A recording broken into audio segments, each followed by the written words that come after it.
direct là, oui. Même si le direct là se coupe 100 fois, il va lancer 100 direct, il va sauf de parler. 100, parce que, regardez l'homme qui est resté à Equinox, dit que celui-là c'est une poubelle. Là il parle seulement pour la chaîne, hein. Donc le gars a vendu la chaîne à un gars en Belgique, le gars vit encore. Le gars, la chaîne là existe encore, c'est un gars qui a acheté la chaîne. Mais Fingon n'a jamais accepté. Un temps, il a dit que c'est Adamou Shopping qui lui a donné la chaîne. Adamou peut te donner une chaîne de 2700 livres qu'il a commencé comment, il a déjà mangé le matin. Hein? Adamou peut te donner la chaîne qu'il a pris ça où? Il dit que non, c'est Adamou Shopping qui lui a donné la chaîne. Voilà comment il a fait pour s'en sortir un moment. Et il passe, il m'insulte, il me traite de tous les noms d'oiseaux. Il me traite de tout. En même temps, il vient me dire que libérateur. Ma mère, avant de mourir, m'a dit que tu es mon frère. Mais comment tu peux faire ça à ton frère? Hein? Ta mère, quand même, qui t'a mis au monde, te dit que voilà ton frère. Le monsieur là, c'est ton frère. Parce qu'elle a vu le changement entre quand tu étais sur place au pays et quand tu as commencé à voyager. Et comment tu peux faire quelque chose comme ça à ton frère? Ça ne se fait pas, Mola. Donc, depuis plus de 18 ans aujourd'hui, je réclame la chaîne à Fingon. Oh, Fingon a beaucoup d'argent. Paye alors la chaîne. Il ne paye pas. Il m'insulte. Il m'insulte. Bon, là, c'est des... Là, je voulais vous parler de la chaîne. Maintenant, je vais entrer donc dans le dossier de ce prédateur. Vous savez, quand Filingue Hiroshima était malade, les artistes ont cotisé. À la tête de cette cotisation, il y avait Chinois Yonke. Les artistes ont cotisé 450 000 pour que Filingue parte à l'hôpital. On a cotisé, on a pris l'argent, on a remis à Fingon. Fingon, au lieu d'aller remettre l'argent pour que Filingue parte à l'hôpital, Fingon a pris l'argent à aller organiser le concert à Bafoussam. Filingue est resté mourir. Quand Filingue meurt, le comité, donc, Chinois Yonke Kid maintenant, va voir le père de Filingue quand même. Filingue meurt encore comment ça? On a cotisé l'argent, on vous a donné pour qu'on l'amène à l'hôpital. Le père de Filingue dit qu'il n'a même pas reçu 5 francs.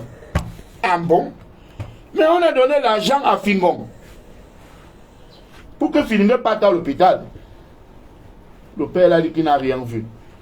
Donc il a dit que celui qui a mangé l'argent de la maladie de son enfant, un an après va le suivre. Quand Fingon a appris ça, Fingon est parti, donc il a cherché l'argent jusqu'à... Il est venu. Au lieu d'aller donner au père, il est venu, il a donné à la mère de l'enfant de Fingon. À la mère de l'enfant de Filingue. Mais ça, un an après, la mère de l'enfant de Filingue aussi a pris l'argent, elle a mangé, non? Un an après, la mère de l'enfant de Filingue est morte. Dites-moi donc, qui a tué Filingue et qui a tué la mère de l'enfant de Filingue? On te donne l'argent pour la maladie de quelqu'un. Il y a urgence. Tu prends l'argent, tu vas d'abord... Tu détournes l'argent, parce que c'est un détournement. Oui, quand tu prends les fonds de l'État, tu vas construire l'immeuble avec, tu vas faire ceci, tu as détourné l'argent. Et les gens restent mourir. Oui, les détournements font les gens meurent au Cameroun. Parce qu'une seule personne a 300 milliards. Une seule personne a 400 milliards. Toi-même, tu gagnes 500 000. Mais on te voit, tu as construit la maison de combien? De 200 millions. Et tu ne peux pas accepter que c'est le détournement. Donc, Fingon a détourné l'argent. Filingue est mort. Qui a tué Filingue? Et qui a tué la mère de l'enfant de Filingue? Vous-même donnez la réponse. Maintenant, je continue. Nad la bombe qui donne la deuxième lettre d'invitation à Fingon. Vous ne pouvez pas savoir. Elle a fait une sortie. Mais c'est passé à la légère. Mais moi qui connais, j'ai seulement dit que Nad, Tu n'avais pas dit la vérité pour la chaîne. Donc, même ce que tu pleures, la pleure seule. Moi, je connais la vérité, mais je ne parle pas. Parce qu'elle a dit, même la chaîne de longueur, c'était devant moi. J'ai caché la vérité. J'ai dit que pour Frère Bézilien, si je reste toujours, je ne parle pas.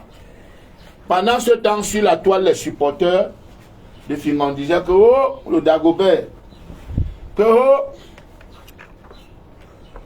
elle pleure le Dagobert. Quel Dagobert?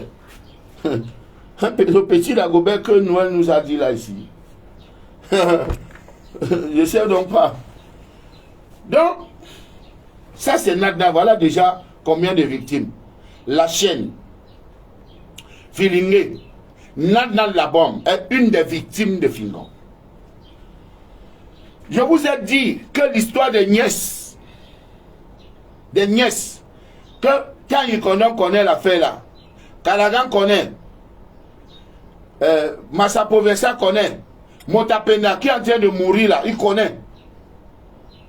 Qui encore? Bao connaît.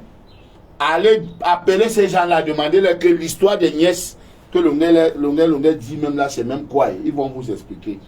Vous n'allez pas prendre ça dans ma bouche. Mais c'est pour que Fingon se regarde un peu dans le miroir avant d'appeler les gens poubelles. Qui se regarde dans le miroir. Parce que les gens ne vont pas croire dehors, mais lui-même il a sa conscience.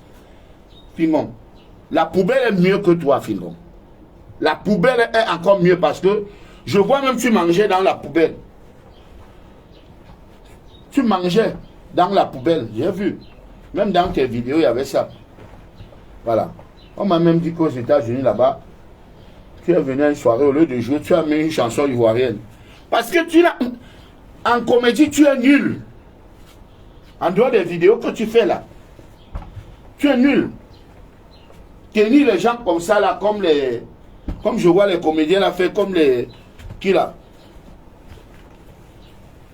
En tout cas, tu es nul, pour moi. En comédie. Tu avais un truc de pète-pète que tu faisais avant là, les pète-pète, les pète-pète.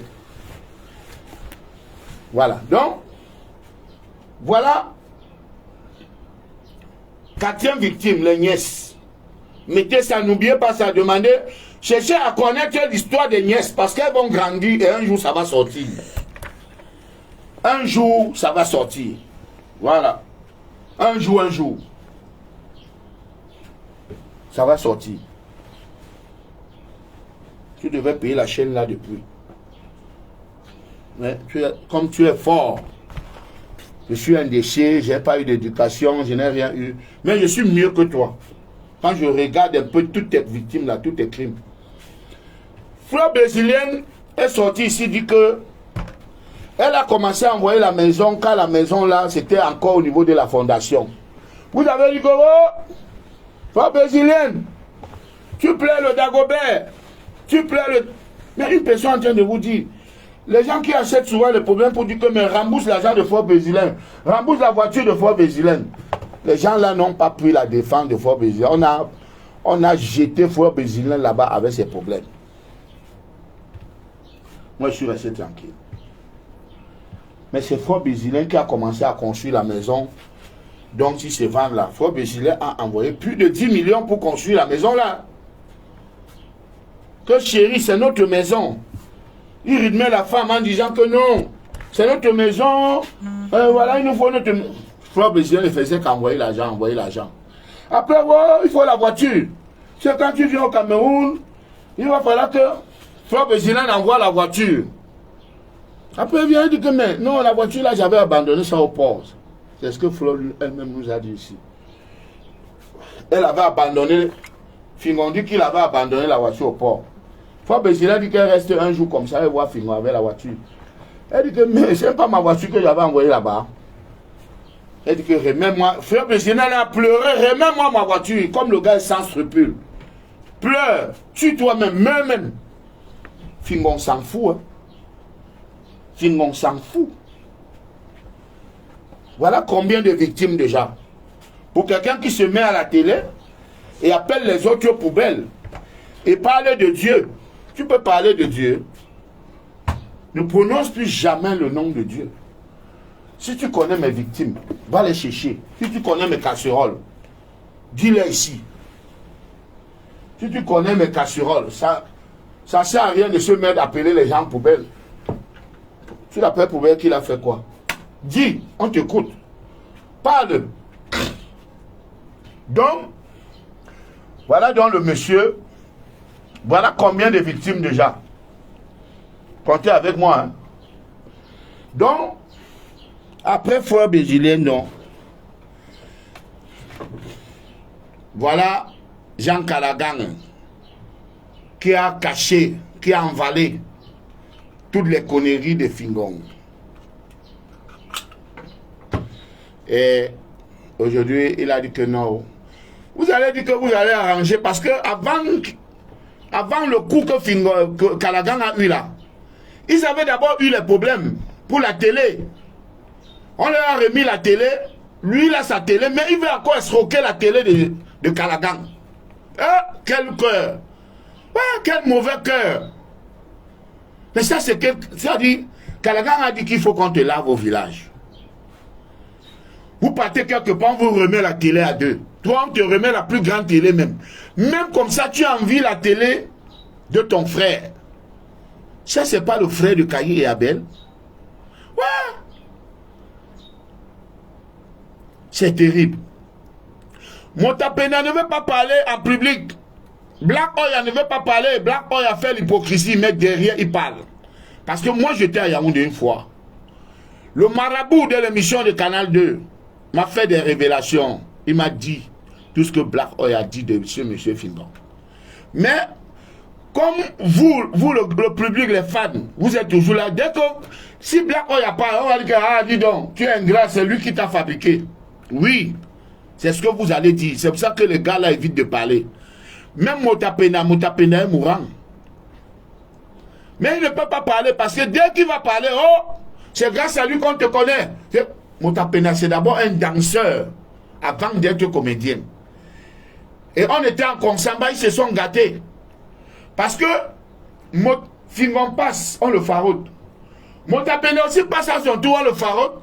Fingon vient prendre tout le gombo de Motapena. Motapena dit, s'il n'a jamais mon argent, tu me donnes mon argent. Tu me donnes mon argent. C'était grave en Consamba.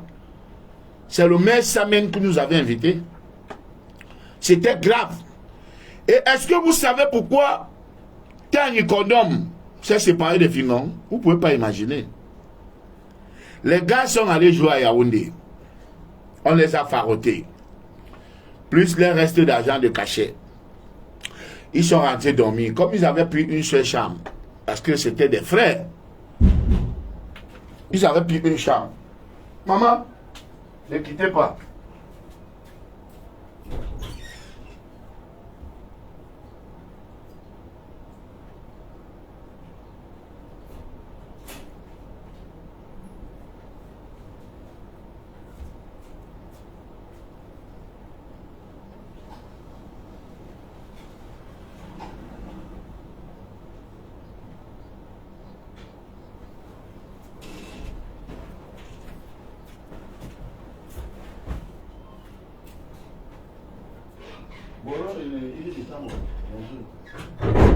Donc, qu'est-ce qui s'est passé?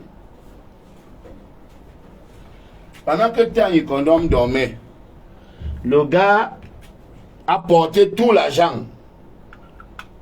Il a pris la route.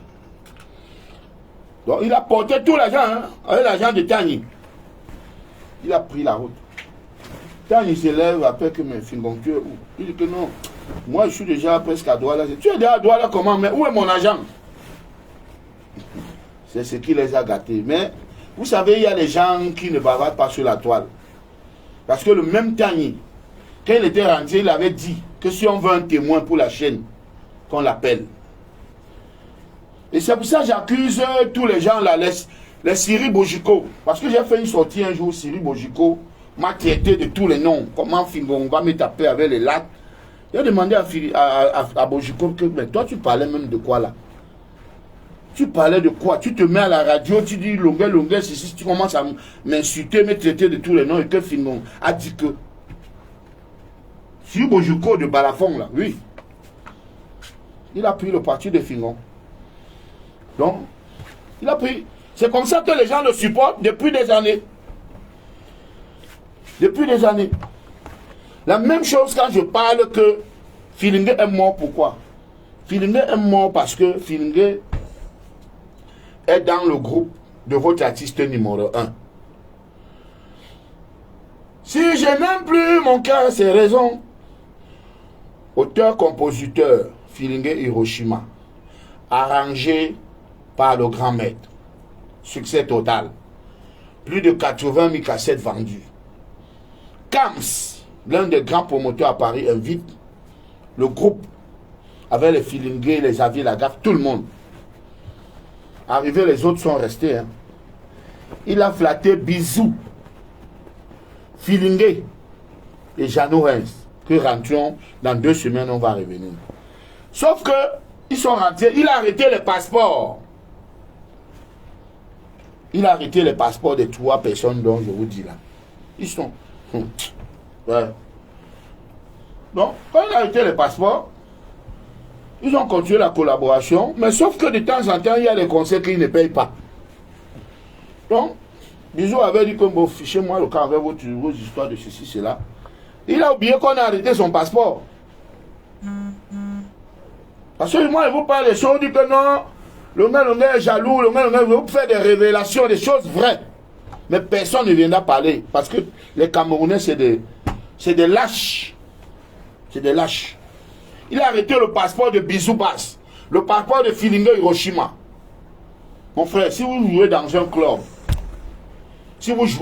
club, et que le club ne vous veut plus, ne vous donne pas, ne vous remet pas votre licence, ou alors si vous fréquentez dans un lycée, pour aller dans un autre lycée, on vous demande votre bulletin.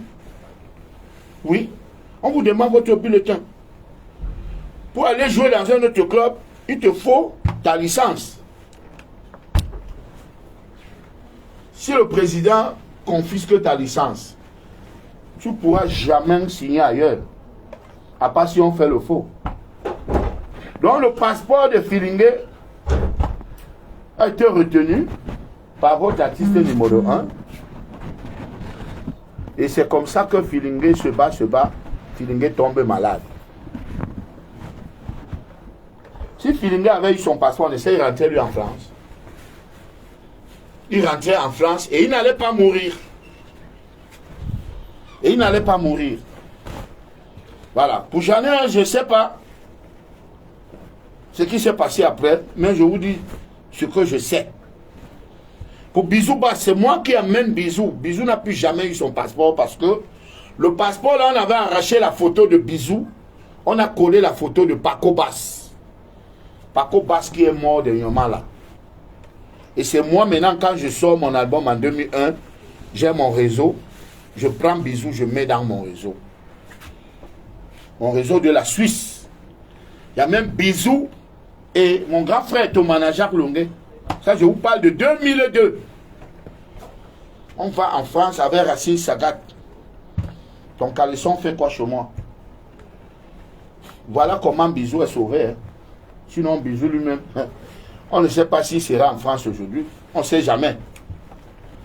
Donc, quand je vous parle des choses, vous passez le temps à dire qu'il est jaloux. Il est jaloux. Vous ne voulez pas regarder si c'est vrai ou faux. Mais il y a des gens plus dangereux que le gouvernement qui nous fait peur là. Plus dangereux pour les Camerounais que le gouvernement qui nous fait peur. Donc, voilà un peu l'histoire de ce monsieur qui se met à la télé. C'est les gens de poubelle. Avec tout ce que j'ai cité là maintenant. L'escroquerie de la voiture de Fort Bessilène, l'escroquerie de l'argent pour construire la maison. Nadna la bombe a parlé d'une tenue qu'elle avait achetée pour faire la comédie. Les sœurs. Il a pris la tenue, il a exploité avec une autre fille ici. Mais tu te mets et tu traites les gens de poubelle. Paye la chaîne, mon frère. Paye la chaîne. Tant que tu ne vas pas payer la chaîne là, moi, je ne vais pas te laisser. Tant que tu ne payes pas la chaîne là, Moi, je ne peux pas te laisser. Parce que si tu n'avais même rien dit, ça devait me calmer. Mais quand je regarde tes interventions, je dis que merde, il est sans scrupule, ce monsieur. Il est sans scrupule. Et j'ai donc cherché que, mais, est-ce que quelqu'un de normal peut faire ça? J'ai commencé à chercher donc.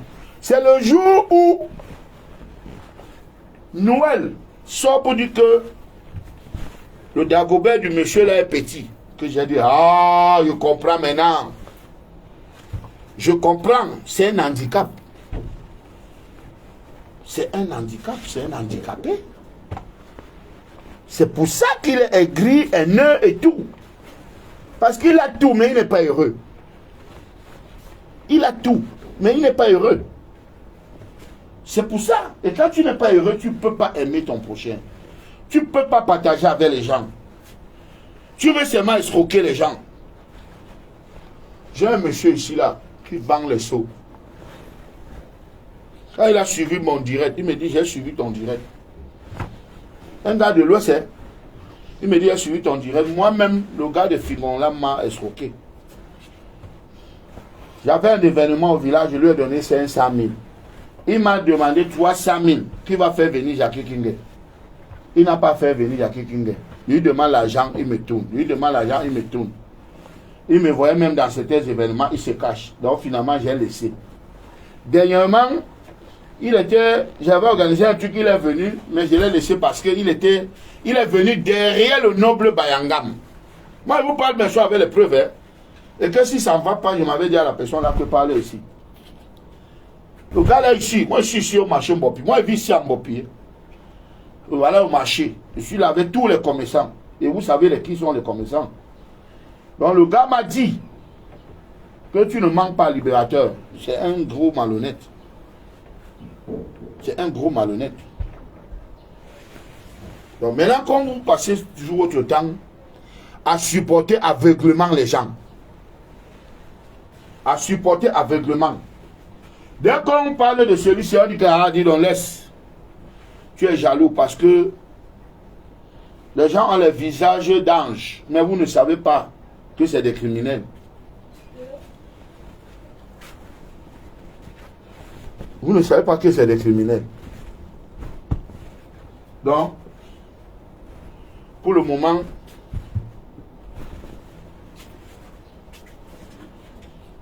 bon, je m'adressais à ce monsieur, hein, que mais, Fimon, quand tu écoutes donc ces révélations, il n'y a que tes proches et moi qui connaissons tout ça. Tu as dit que tu as donné le terrain à Motapenda. Motapenda n'a aucun papier de ce terrain. Aucun papier. Quand on donne le terrain à quelqu'un, on fait les papiers. C'est-à-dire, tu fais les papiers. Tu fais le morcellement. Même ne serait-ce que le morcellement d'abord. Non, tu fais le dossier technique et tu lui donnes. Voilà, comme ça tu lui dis, bats-toi, va sortir le titre foncier. Mais tu ne viens pas, tu te mets dans une forêt, tu dis que... Et c'est moi-même qui te donne l'idée là. L'idée de terrain là, c'est moi qui te donne. Quand j'ai vu que tu as signé avec Hypter Mobile, 35 millions, je t'ai appelé. Il y a que bon, voici ce que tu vas faire. Achète, donne 3 millions à Motapenda. Tu donnes 3 millions avant 16 pour qu'ils achètent le terrain. Et tu payes la chaîne. Et ça te fait grandir. Tu me dis, oh, ok, libérateur, ici à Yaoundé, quand il vient à Douala, il t'appelle. Moi, j'ai seulement vu comment tu étais dans une forêt en train de dire que voici le terrain de Motapenda, voici le terrain de Vances. Tu oublies que Motapenda n'est pas mieux, il parle. Il ne va pas parler en public, parce que le public, personne ne va le croire. Mais il parle derrière. Et nous tous, on se connaît. Nous tous, là, on se connaît. C'est-à-dire, Motapenda qui était un danseur, elle a mis de mes danseuses. Parle avec mes danseuses. Hein? Même la team numéro 1 qui a des danseuses, les danseuses de la danse parlent aussi avec mes danseuses. Donc, toutes les informations de ci, là-bas, là, on connaît, je connais tout ça. Je reste chez moi. Quand mes danseuses parlent, les libératistes parlent, j'écoute. J'ai mes danseuses qui sont aujourd'hui en train de danser avec lui. J'ai aussi des filles qui dansaient avec lui, qui dansent avec moi. Donc ça veut dire que personne ne peut rien cacher à quelqu'un ici dehors. Personne ne peut rien cacher. Quand vous croyez que... ça, vous ne me faites pas rêver, moi. Vous ne me faites pas rêver parce que je suis ici, mais je connais comment vous vivez. Je connais comment vous vous comportez avec vos collaborateurs. Ouais, je ne veux pas dire employés, je dis vos collaborateurs. C'est ça. Donc, Fingon, pour moi, tu es plus qu'une poubelle, Fingon. Tu es plus qu'une poubelle. La poubelle est mieux encore que toi, Fingon. Voilà les âmes. Dernier crime avec Noël. Avec Noël, tu te mets, tu insultes Noël, tu insultes sa mère. Un homme peut être comme ça. Tu insultes la mère de ton enfant et la grand-mère de ton enfant, tu l'insultes. Est-ce qu'un homme normal qui a tous ses sens peut faire ça, Fingon? Une fille qui t'a fait un enfant, qui t'a donné un bébé. Mais j'ai dit que non, c'est parce que j'ai compris. C'est là, si tu as un handicap, le fait que le Dagobert soit petit, ça t'énerve. C'est ça qui te... Ça dit, tu peux tuer quelqu'un rien que pour ça. Voilà. Donc, partagez cette vidéo et paye la chaîne. Tant que tu ne vas pas payer cette chaîne, moi, je ne te laisserai jamais. Jamais je te laisserai. Si vous voulez, supportez-le comme vous voulez. Mais c'est le jour où ce monsieur, parce qu'il ne va pas changer, hein. Callaghan vous a dit, il ne changera pas, c'est sa vie. Le jour de mon anniversaire au Yapaki, Fingon a agressé une fille. Il sait de quoi je parle. Le jour de mon anniversaire, la fille la vit encore. Mais elle n'a pas voulu s'afficher. Elle n'a pas voulu s'afficher. Pour le moment, je m'arrête là. Et il sait que tout ce que je dis là, il n'y a rien de mensonge dedans. Rien de mensonge. Si veut, on s'assoit, comme Samy Diko a dit à l'autre. Que si tu veux, on s'assoit, on se dit la vérité. Je ne vais rien inventer. Parce que moi, je ne suis pas là pour nuire les gens. Je suis là pour aider. Je suis là pour aider. Et je suis en train de vous aider. Que faites attention. Faites attention à ce monsieur. Ce n'est pas un humain. Ce n'est pas un humain. Voilà. Faites attention. Je sais qu'il a ces gens qui le supportent. Notre juge va sortir là-bas et dire que non, ah, mon, ça c'est des pètes. Oh, il parle ça parce qu'il ne voyage pas. Est-ce que je ne voyage pas, je vis comme un clochard. Je vis en Bopi. J'ai le titre foncier en Bopi et non au fin fond où le mètre carré coûte 30 000, 40 000. Ici, c'est 100 000 minimum. Le mètre carré ici, c'est 100 000. Oui, même les banlieues de Dakwa. 100 000, 150 000. En face de moi, il y a un terrain qu'on vend. Un 500 mètres carrés. Le gars vend à 150 000 le mètre carré. Il m'a dit, libérateur, si tu as 25 millions, je te vends ça. Je n'ai pas l'argent. Mais j'ai envie de mettre mon titre foncier en gage. Quelqu'un me donne 25 millions, j'achète le terrain là. Et je rembourse en 2 ans. Voilà. S'il y a quelqu'un, qui est chaud, je viens avec mon titre foncier. Je suis ici derrière EcoBank Mbopi. Derrière CCA Mbopi. Je suis derrière CCA Mbopi. J'ai le titre foncier de 201 mètres carrés. Et j'ai le dossier technique de 90 mètres carrés. Donc, je peux placer le titre foncier là, de 201 mètres carrés au Yang. Je vous dis que le mètre carré m'a coûté 100 000. Donc, je veux 25 millions. Je rembourse en 2 ans.